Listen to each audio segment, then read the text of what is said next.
Pfizer, the largest pharmaceutical company in the world, producer of common drugs like Viagra, Advil, and their COVID vaccine, has built their empire on a pile of bodies. They have repeatedly caused environmental damage, ignored product safety, advertised illegally, violated worker safety procedures, conducted unethical and murderous trials, performed rampant bribery, and showed repeated lack of care for human rights and human life in general. Truly, if one was to look for an industry where profits are valued over people, the medical industry is preeminent, and of the companies, Pfizer is king.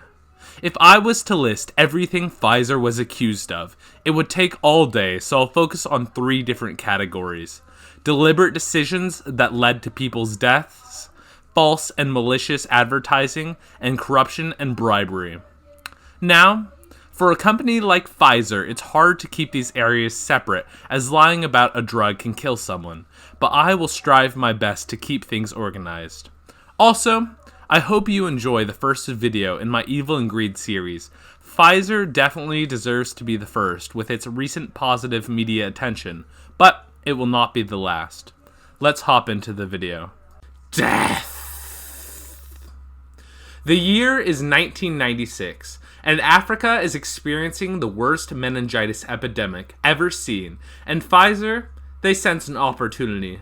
They sense a chance to test a dangerous new antibiotic called Trovion on unsuspecting children in Nigeria.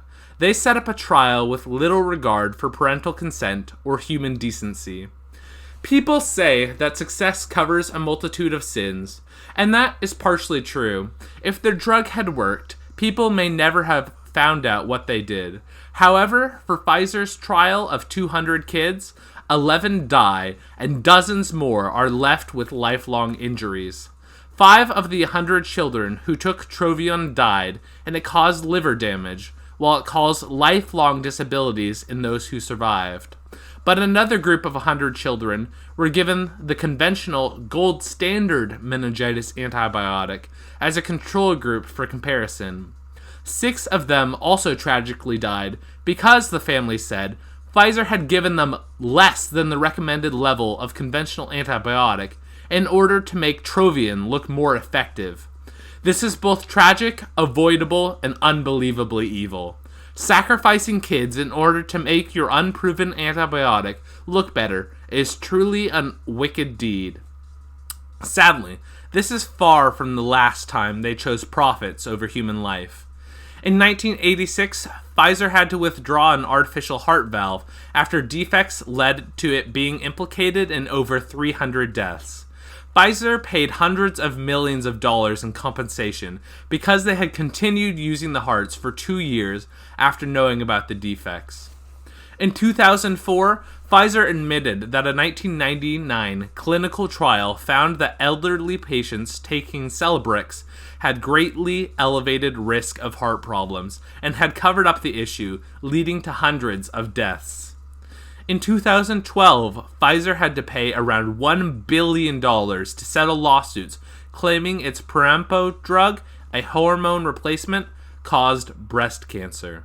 The settlements came after 6 years of trials and hardships for the women affected.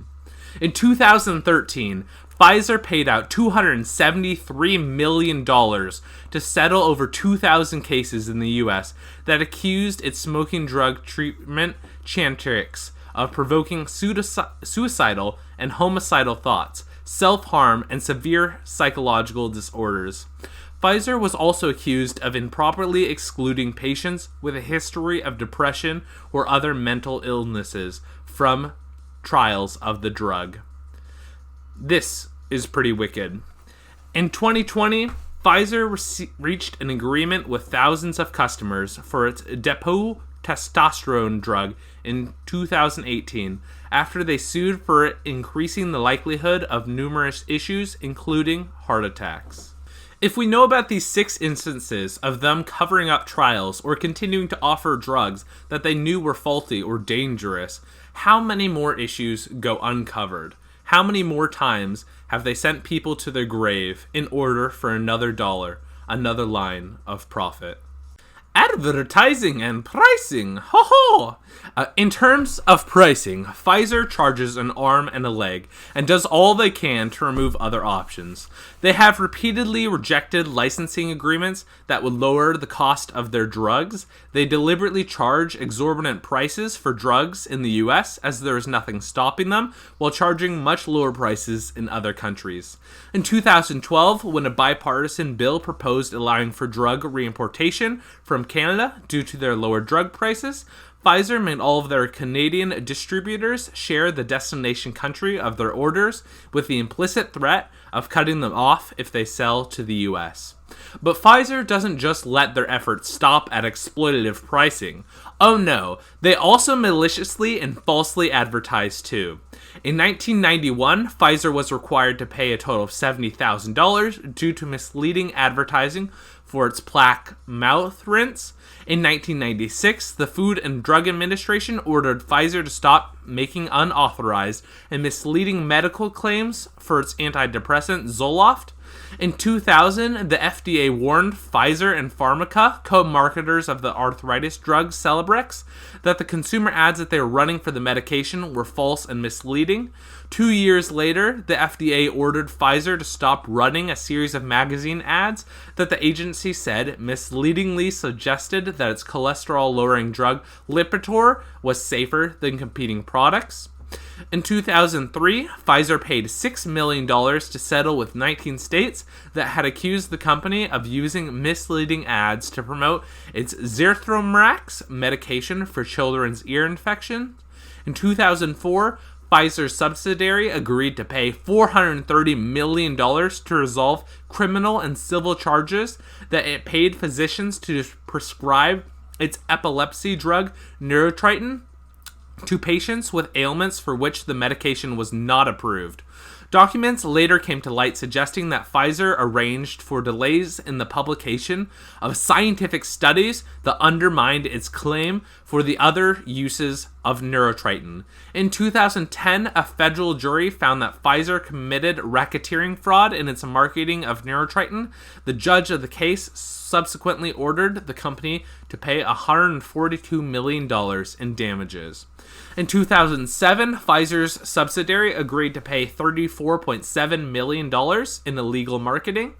In 2009, Pfizer agreed to pay $2.3 billion, the largest amount ever for a healthcare settlement, to resolve criminal and civil charges related to the improper marketing of Brexa and 3 other medications. They had been promoting the medicines as miracle drugs that solved a myriad of issues, way beyond what the FDA approved.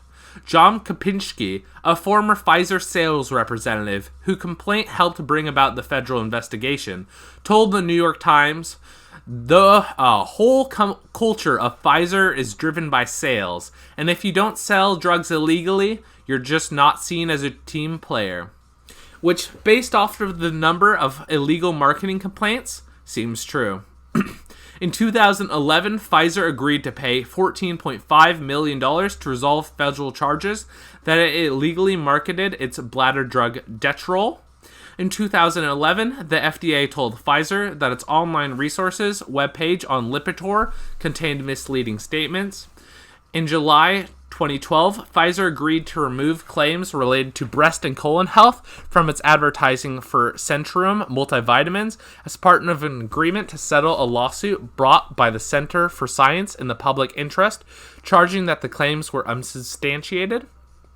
In November 2012, Pfizer disclosed that it had taken a charge against earnings of $491 million in connection with an agreement in principle with the U.S. Department of Justice to settle charges related to the improper marketing of the kidney transplant drug Rampamine by Wyeth, one of their subsidiaries. That agreement was finalized in July 2013. Pfizer later reached a $35 million agreement of Rapamine charges brought by more than 40 state attorney generals. In the past 20 years, we have over 10 instances of proven deception and dozens more allegations or cases still in litigation. If a Pfizer drug is new, I would not trust their claims. If you want to be safe, look at what the drug is for, according to the FDA. Corruption and bribery. By its very nature, corruption and bribery are hard to identify, as a company will do everything they can to cover up the stain. One of the biggest stains for Pfizer was the illegal Trovian trials.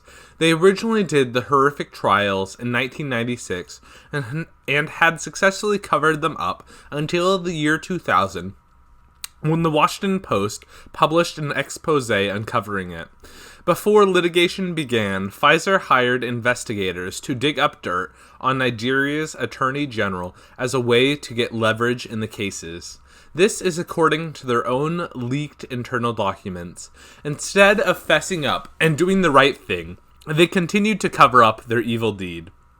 In 1976, Pfizer was one of many companies that disclosed that it had made questionable payments to foreign government officials.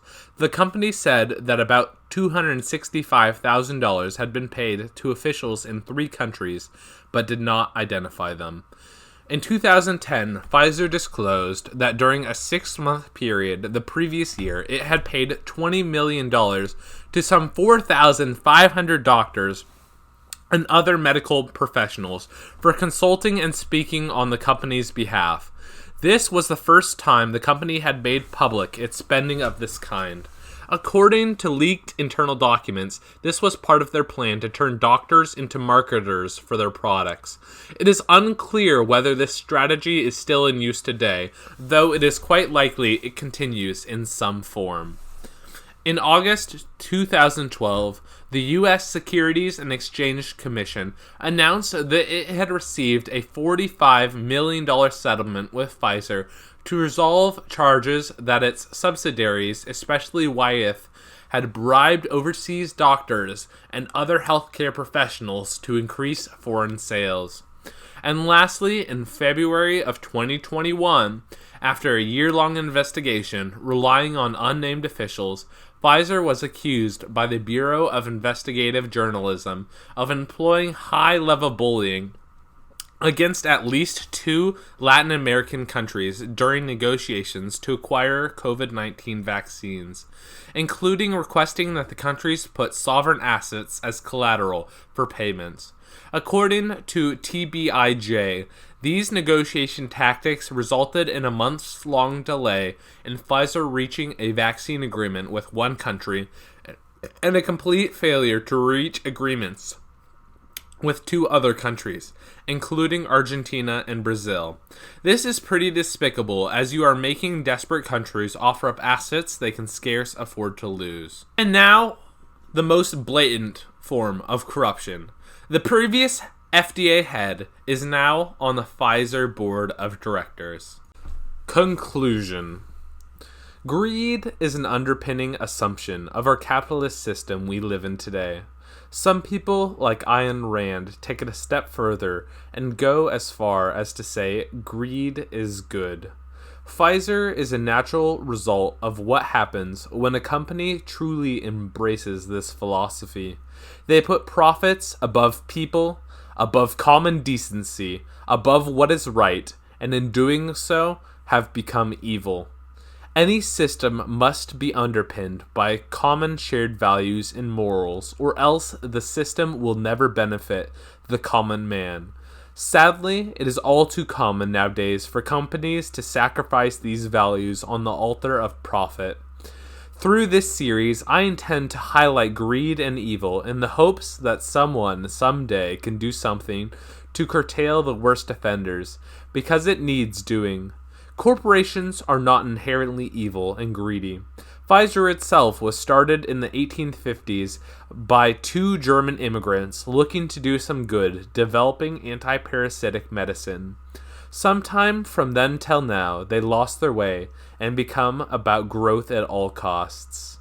If I had to pin the date, I would say after World War II, when they started doing misleading advertisements directly to doctors and hospitals, but who's to say for sure? My final pronouncement is Pfizer gets an 8 out of 10 for evil and a 6 out of 10 for greed. Anyway, Evil and Greed is a new channel I'm starting up with just the first episode posted to both. So if you like, go and subscribe to the other channel linked below. You could subscribe here too if you wanted. Anyway, it kind of bugged me about how many people were celebrating American pharmaceutical companies when they are among the worst offenders, though Moderna is pretty clean. So I decided to make this video. While the speed of development and reliability of the vaccines are accomplishments to be lauded, the companies are not largely praiseworthy.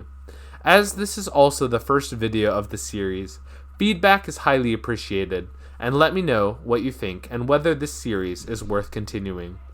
Also, for people who like my gaming content, never fear, I will still release monthly videos here. Anyway, this has been Evil and Greed. Please comment, subscribe, and smash that like button. See ya.